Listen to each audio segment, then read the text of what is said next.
Je suis le colonel Bresse état-major en retraite Philippe Steyart. Et voilà près de 8 ans que j'ai quitté la défense après 40 années de service, principalement dans le domaine du commandement, des opérations d'entraînement et de la formation. Jeune retraité, je me suis rapidement orienté vers le bénévolat à la Croix-Rouge de Belgique, dans le coaching d'étudiants, mais aussi dans le coopératif au sein d'une cave viticole située dans le sud de la France.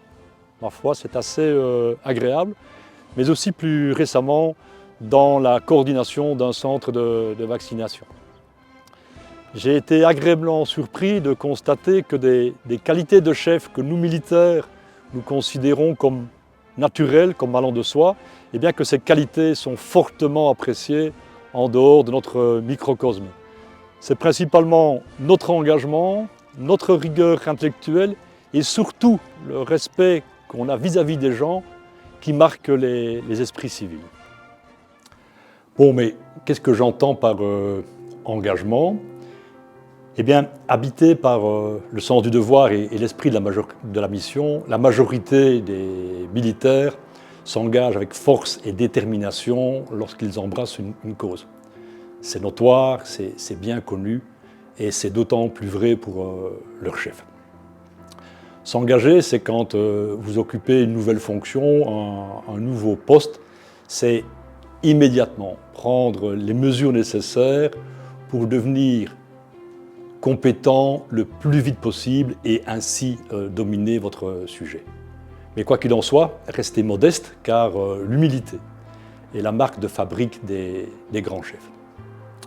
S'engager, c'est également être présent sur le terrain, là où c'est difficile, là où ça va faire mal, là où ça risque de déraper et parfois là où on ne vous attend pas. Enfin, s'engager, c'est être disponible pour son métier bien sûr, mais également pour son personnel. Rares sont en effet les subordonnés qui viennent déranger leur chef pour des queues de cerises. Alors, soyez à leur écoute, sans pour autant verser dans l'hypocrisie ou la démagogie. Quelques mots maintenant sur ce que j'appelle la rigueur intellectuelle. Si le rigorisme, à savoir une application essentiellement stricte des règles et des procédures est un défaut, j'ai malheureusement connu quelques personnages qui avaient un règlement à la place du cœur et du cerveau, ils ne m'ont pas laissé le meilleur souvenir. Si le rigorisme est un défaut, la rigueur intellectuelle est une qualité qui vous mettra à l'abri du favoritisme, du clientélisme et des conflits d'intérêts. Cette rigueur intellectuelle fera de vous un chef cohérent, un chef constant et un chef en qui vos subordonnés placeront rapidement leur confiance puisque vos décisions seront très souvent justes, équilibrées, puisqu'elles seront le résultat de votre rationalité, de votre logique et de votre rectitude. Voilà un exemple très concret de besoin de rigueur intellectuelle, c'est lorsque vous devez désigner un de vos subordonnés pour une mission opérationnelle ou une mutation, c'est de vous baser sur les dossiers des intéressés et non pas uniquement vos a priori. Ce sera nettement mieux et pour l'unité et pour l'intéressé. Nos règlements militaires prévoient qu'un subordonné doit témoigner de marques extérieures de respect vis-à-vis de ses chefs. Personnellement, je trouve ça un peu court parce que, avant de demander d'être respecté, il faut d'abord être respectable. Respectable, c'est prendre soin de soi, c'est prendre soin de sa condition physique, veiller à votre santé mentale et physique afin d'être certain de pouvoir vous-même endurer ce que vous allez imposer aux membres de vos équipes. Être respectable, c'est aussi, en toutes circonstances, montrer l'exemple dans toutes les facettes de son métier.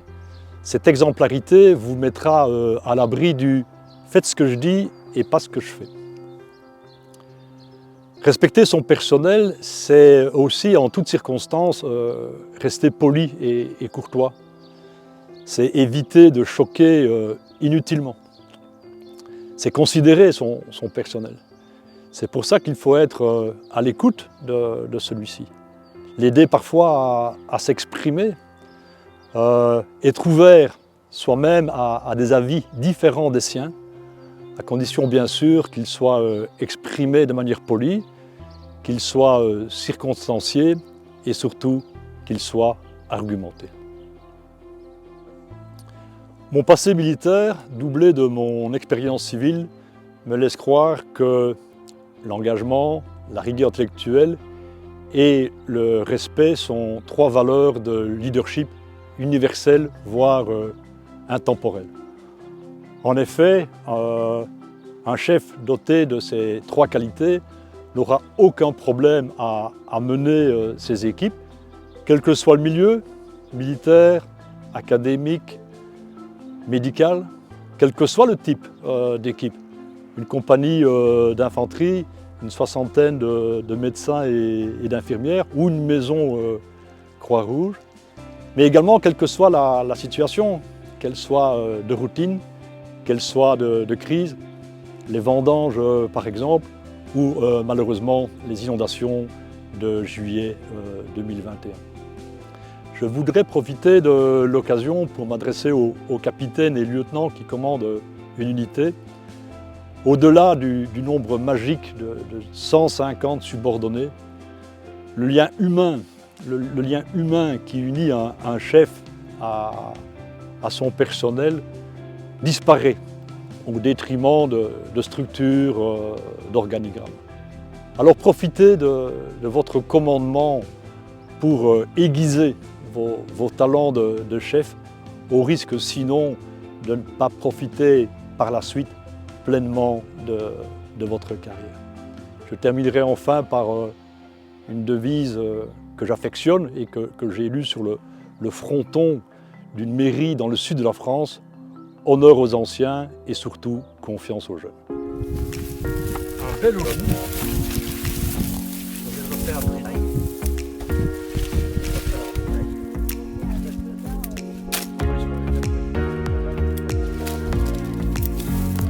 Voilà, plié. Bravo, bravo Philippe. Un grand merci à tous. On va les poser, puis On le restaurer. un petit dîner. Voilà.